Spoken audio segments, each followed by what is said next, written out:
first of all, would like to acknowledge the original custodians of our land, the Gadigal people of the Eora Nation, and pay my respects to their elders, both past and present, and also acknowledge the people of the 200 nationalities who live in our city.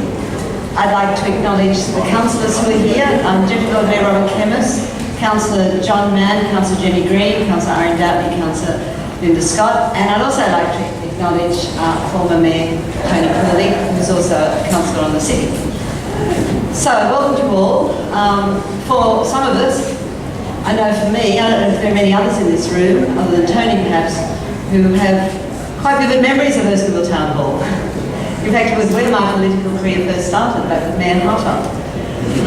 And that was a real baptism of fire, I've got to say. That was very interesting times. People like Frank Sartor as a resident activist sitting in the gallery, shouting at Mayor Hotter.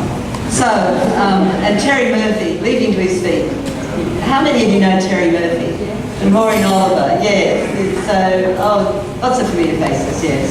So lots of memories, but you can see what we've done is we've done a makeover of the town hall. It really needed it, and we're giving it a new life. And I think that's terrific we're doing that, because I think it's really a great pity that the federal government has sold the post offices. I think these buildings are really important for our civic life, and they can be given new uses. We've just opened Glebe Town Hall, that has been also renewed, and also we're just opened Paddington and Redfern Town Halls too, that have also been renewed.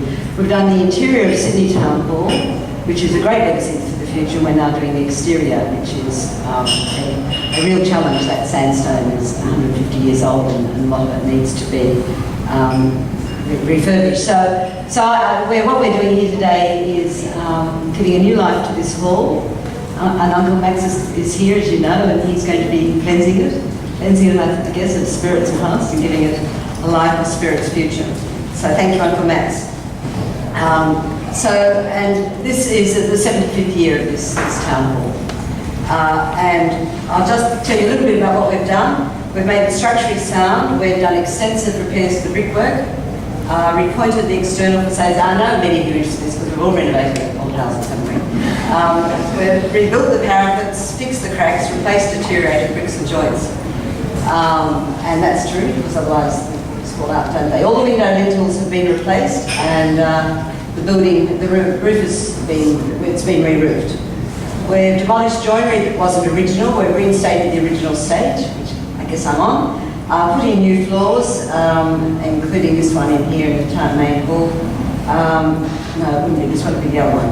As well as upgrading the electrical services and the lighting and solar panels on the roof. And we've got environmentally sustainable heating and cooling systems. We've also installed a new ramp at the front entry to make the building more accessible, and we have replaced the lettering over the portico. So, this local landmark is here to serve you now for your needs and your future use. We thought today was also a good time to give you information and to enable you to meet our staff about a range of issues that we knew you'd be interested in, many of you. The Ashmore Estate Development Control Plan and the Goodman Site Local Environmental Plan amendments. They're on presentation boards, and our staff are here to discuss it with you if you'd like to do that. We have what you're seeing on the boards as a result of extensive consultation. As you know, we were able to, with the new planning minister, get the 19th story height limit to be put on in the dying days of Tony Kelly's ministership back to the 9 that had been originally proposed. So some of the key issues that you raised with us during the discussion included provision of services, traffic issues and design issues, and our staff can talk about those with you. Not all the issues have been resolved, and we will continue to work with you and with the government, particularly about issues like transport. The city also recently consulted about parking in Erskineville, following the work we did in Alexandria, and an independent parking study of the area. We asked residents if they'd like the introduction of extended resident time parking restrictions in the streets. 4 streets supported the parking changes, 3 of which were endorsed by the city's traffic committee. Signs will be installed on those streets. The 4th Street will be considered at a traffic committee meeting in April. On Monday, we're going to vote on publicly exhibiting a draft parking policy for the whole of the city area.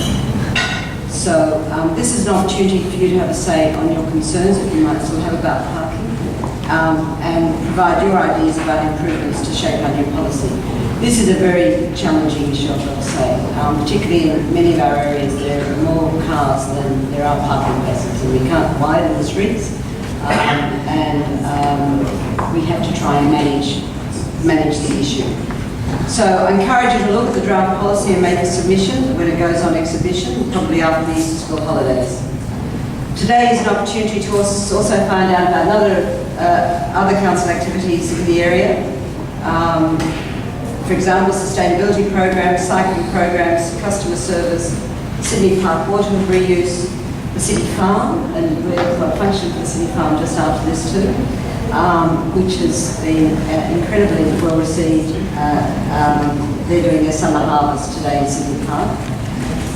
The new Colson Street through link which is under construction, the matching grants program, security guidance program, business precincts program, planning controls, and kids map activity. So we've got something there for all of you. So it's on our boards and our staff are here to talk about that too. So as always, we look forward to getting your feedback. I want to thank you for coming today, and with great pleasure, I officially declare a renewed Lisbon Town Hall reopened for your benefit. Thank you.